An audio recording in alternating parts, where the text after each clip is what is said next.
Esselamu Aleyküm hormatly vatandaşlar. Şu çıkışımda şu devlete lider değilen kakamaklı değil, hıydı nasıl meliyada. Kakamaklı değil, sen şu mitinge çıkan adamları 500 dolardan paylaşacak diyen, iPhone paylaşacak diyen gelmiş olur yalpının.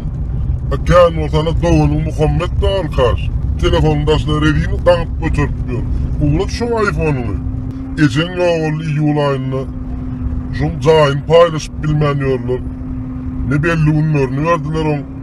Ondan ama geçen doktor ona ilhum sadakasını verdi. Ona mı haber bilmediniz? Uğratmalı kendinde de onları pulun kan olsa. Böyle 500 dolar paylaşacak koyan olsa.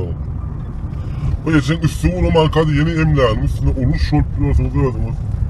Şimdi basın geçen yüzüğüneme yetip geliyor ama kim vereceği belli der sadakasını. Yine bir halk komşu olamın bir ecen hatire düşün, Türkmen halkı teoramız veren onu. Sen vermesen sen yine eşek ve den olup durmadın. O paketin sadakasan verler yani. Sen utana şurada atladın, ilk şurada atladın dedi. Sen ne edip lider oluyorsun? Hocaluğum devletin içindeki yine yurt doluyor, küçücük bir hocaluğum sen için yurt. Sen şunu başaran o ağal sen. Ne edip yurda lider olacak oluyorsun, düşünemem sana.